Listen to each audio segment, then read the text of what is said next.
Hi everyone. So I'm gonna get started here, and then we're gonna record the video and put it up on YouTube for anybody that didn't get a chance to join us tonight. Sorry about the technical difficulties, both with the email that went out earlier and then with the setting up this video. Um, Great.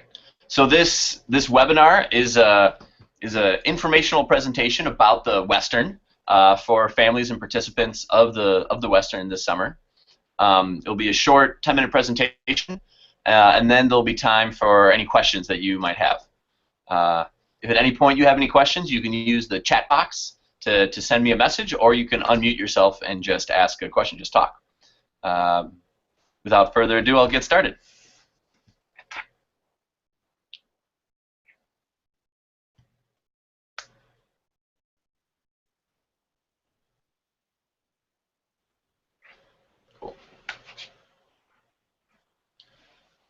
So tonight the presentation is going to focus on two things. One, what you can expect when you get here, both with the scheduling of things as well as the trip.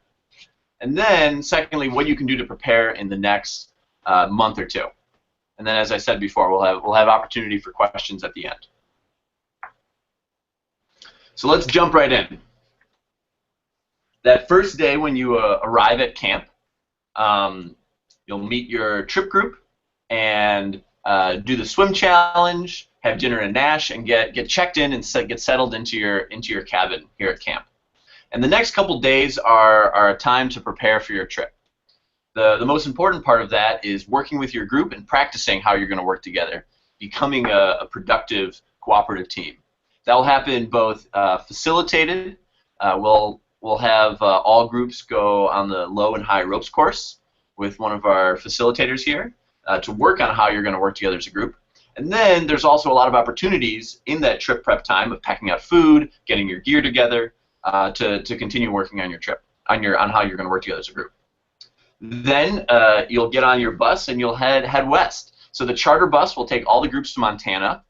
In Montana, the Idaho and Montana groups, the groups that are going to the Beartooth Mountains and the Bitterroot Mountains in Montana and Idaho, will get off, and they'll get picked up by smaller shuttle vans that will take them to their trailheads. And the Western group will continue on to the Wind River Mountains in Wyoming to start their trip there. The Wyoming group, I think I said Western group. Then, 24 days later, the shuttle vans will pick up groups at their trailheads in the Bitterroots or the Beartooths, and the charter bus will pick up groups in the Wind River Mountains, and they'll all reunite and drive back to camp. When they get back to camp, there'll be a day of cleaning and checking back in gear, returning gear, cleaning gear, as well as debriefing their trip and starting the transition from their trip back home. This is an important part of solidifying some of that growth. Then on the last afternoon that they're in camp, there'll be the hike-in and welcome home ceremony. So this is the part of the welcome home that families and guests are invited to. You should have received an email from Paul Lovis about this a week or so ago. And so as I said, that happens the last afternoon that everyone's in camp. And they'll hike in with the rest of the advanced trip groups. The Canuck canoeing groups and the Mariner sea kayaking groups will be paddling in. And all the advanced trip groups will converge on the waterfront steps. And it's an opportunity to ceremonially welcome the trips back home, tell stories. It's a pretty wonderful time. There's dinner in Nash that evening, and a slideshow right after dinner to hear those stories. Please RSVP any guests that are coming so that we know how many people are going to be in Nash that evening. So the part that I skipped over, those 24 days in the middle. So while you're out in the mountains, your trip will be a wonderful adventure. It will be challenging. There will be profound growth, interpersonal, intrapersonal growth. There will be lots of adventures. The part of the world that you'll be backpacking through is full of alpine lakes, tall mountain passes, alpine tundra, beautiful wildflowers. It's pristine, remote wilderness that's really wonderful to travel in. There are elk and moose, trout, mule deer. It's good. It's good. It's going to be an adventure.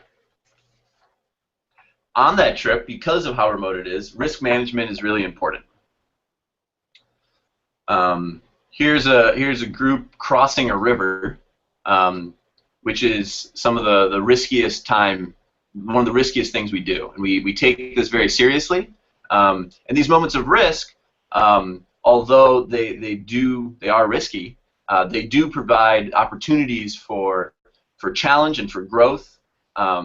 They create opportunities for the group to work together and learn to rely on each other, and they're really important.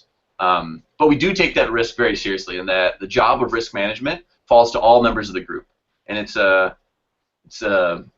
one of the things that everyone will be practicing that during the trip.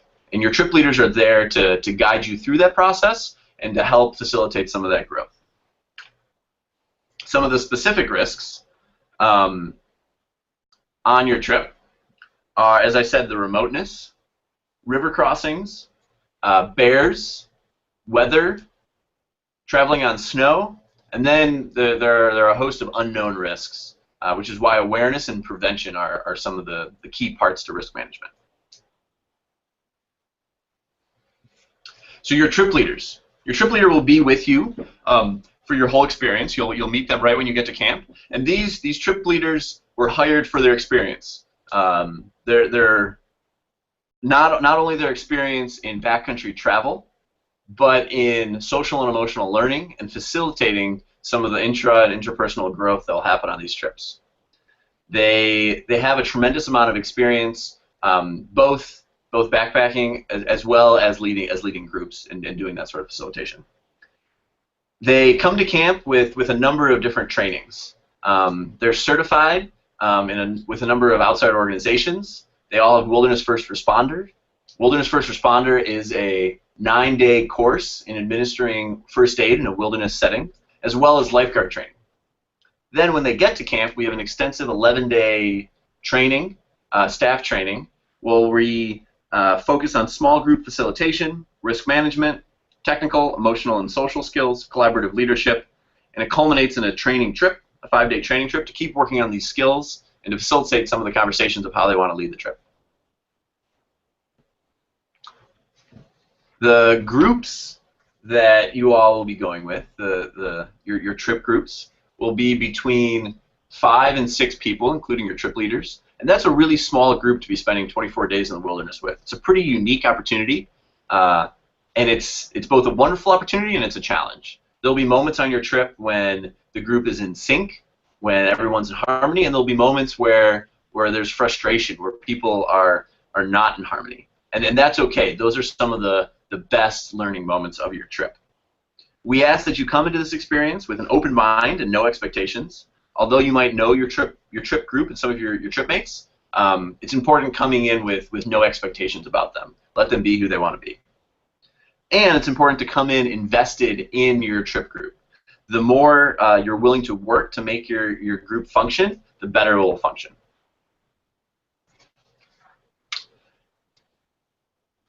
So the next part of this presentation is about what you can do to prepare in the next month or two before your trip. And the first part of this is gear. So there's a couple things. You all should have received a recommended packing list, either in the mail or it's available on our website. And there's a couple pieces in there that I want to highlight. The first are boots. So there's a couple different types of boots and shoes on a trip like this. The first pair that you should bring are hiking boots. These should have good ankle support for walking on uneven terrain. They should be durable and burly, so they'll last the whole time. And they should be waterproof. The second pair of shoes are for in camp. And they should be comfortable, and they should have good enough ankle support that in a pinch, you can use them as hiking boots if something happens to your main pair of hiking boots. Porcupines have been known to eat shoes before, so it's always good to have a backup pair. And the third pair of shoes that some people like to bring are camp shoes. Shoes that aren't good to hike in, but let your feet air out. This prevents foot fungus and other foot calamities that might affect you after hiking for so long in sweaty socks. Crocs work really well for this. Something that you can let your feet air out in. It needs to be closed-toed and have a heel strap. The second part of gear that I want to highlight are your layering. It's important to have a number of different layers. It's going to be hot sometimes. Sometimes it's going to be cold, rainy. It's important to have a couple insulating layers, fleeces, as well as a rain jacket, something that's both waterproof and breathable so you can hike in it. And that rain jacket should fit over your other layers so that you can wear them together.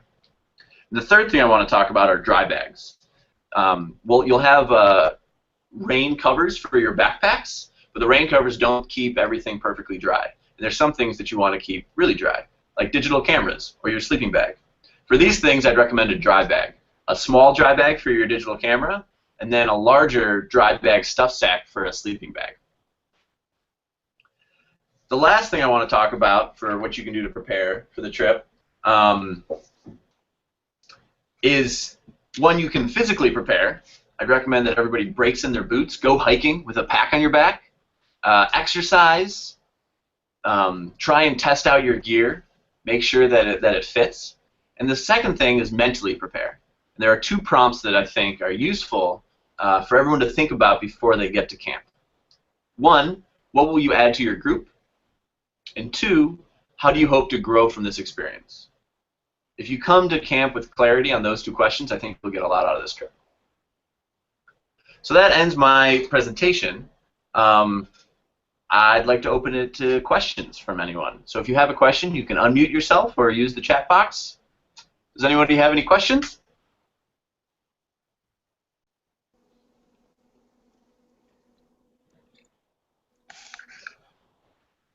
Hey, we're back. How you doing? Doing well. How are you? Good. Question on cameras. Yes. Our son, he's pretty serious about photography. He's got a really nice camera. Okay.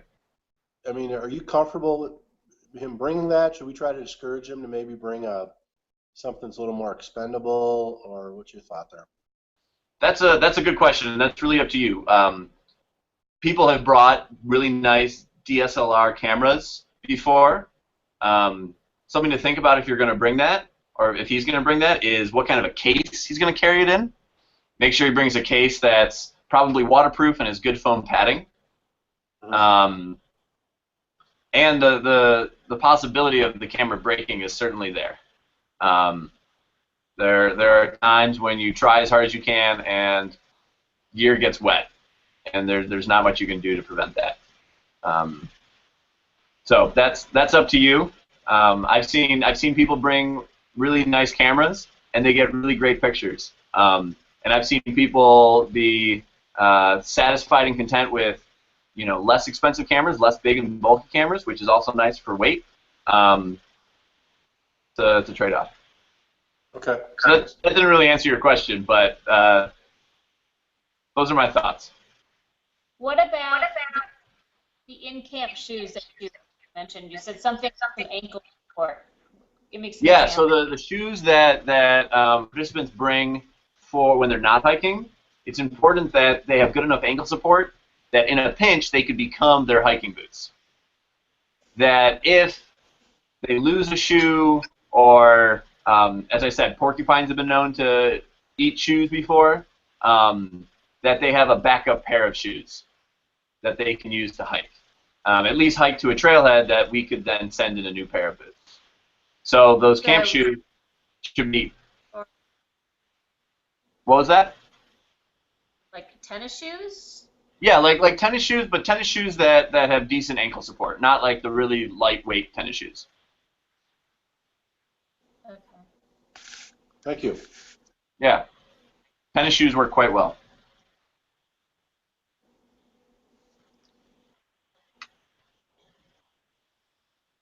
Any other questions?